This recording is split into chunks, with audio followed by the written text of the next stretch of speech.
I want to ask a rhetorical question I want you to think about, and that is, are you giving more attention, time, and focus, thought, effort, everything else to your current clients or the clients that you haven't gotten yet? Okay, let me repeat that, or maybe say it a different way. Who are you giving more attention to? Who are you giving more thought to? When you wake up, when you got a spare second, are you thinking more about the clients you already have or about the clients that you're trying to get? Okay. And if you're not doing what I'm about to share, you are leaving an incredible amount of money on the table. What spurred this thought is I posted this yesterday in the Facebook group. I just got done reshooting, refilming, redoing version 2.0 of my program. Okay. And guys, I just launched in December version 1.0. So that's pretty quick to already have out version 2.0. And I just got finished, and I bought the camera equipment, and I hired the editor, and I spent like weeks planning this out and preparing this and doing it and then release. I mean, it's a thing. It's a big thing. And I got done, and I posted a picture of one of our templates, one of our scripts. And it had this cool design on the front, and we paid the designer, all this stuff, right? And I asked this question. I said, where are you spending your time? And by the way, I am somebody who has been the opposite. And so that's why I wanted to share this. Are you spending your time just trying to chase the new clients? Are you like looking at the people that you're already working with and thinking, how can I add more value? How can I give them so much more value than they're expecting from me based on what they're paying?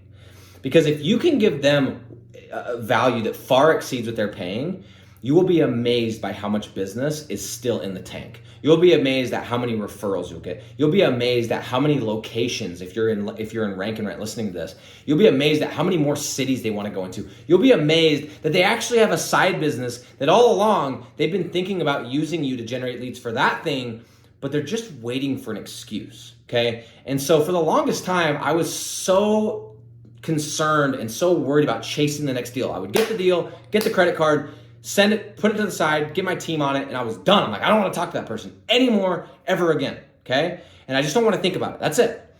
And then I realized after I got to a hefty amount of clients, and I was like, how do I keep up with all these people? And I was like, okay, we got to treat these people right. And we started going through, and we started looking like how can we actually help them? What else can we do to add value? And a lot of them, good example, we started listening to some of the calls. And they didn't know how to answer the phone. They didn't know how to set up an appointment. They didn't realize that it's probably not the best idea to just drop price on the phone, depending on the service.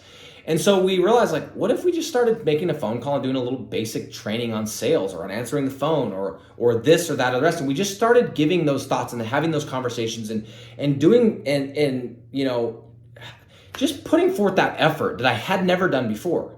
And it felt like a risk because I was like, I'm wasting all this time. I already have their business. I need to go find other people. But what you guys don't realize is these clients, if you can help them make money, okay, you will keep them forever, yes.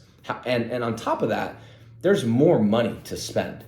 Maybe they do SEO with you. Maybe they build another website with you. Maybe they have another business they want leads for. They have friends just like you do. They have family just like you do. There's other cities. They've got dreams and goals and ambitions just like you do. And I'm telling you, if you just take a moment and stop chasing the next person and take care of those that are actually paying your bills, those that are putting money in your pocket and therefore putting food on your table, give them the priority. They're the one that put their faith in you. They're the one that trusted you.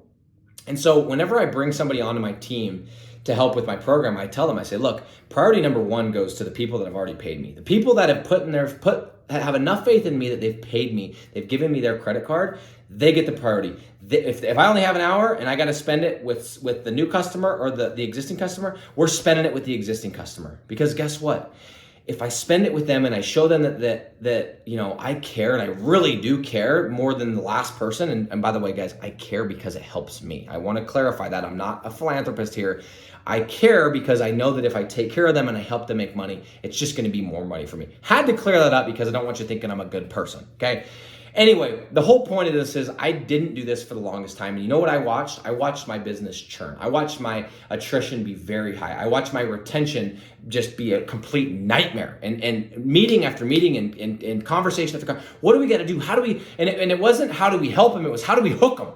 Okay? I went from how do we hook them to how do we help them? Okay, and I genuinely mean that. Like, how do we help them make money? Again, so we can make more money, meaning they'll stay with us longer, they'll refer us. Like, it is a win-win situation. But how do you help them by helping them make more money? Okay, and if you ask that question, you sit down, maybe they need sales training. Maybe you need to help them run their CRM. Maybe you need to teach them how to answer the phone, okay? Whatever it is, I promise you those little things where you actually spend the time, they will notice because no one else is doing it. They do notice, they will notice, and that will lead to more business. And I know it doesn't make sense. I know in your head it makes more sense to go chase the next deal. And I'm not saying not to chase the next deal. I'm saying to do both.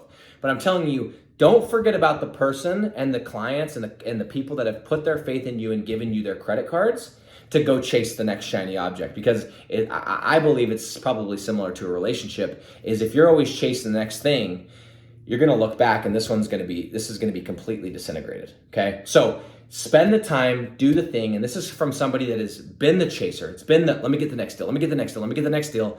I don't wanna deal with the current clients to I've completely switched and I'm like, no.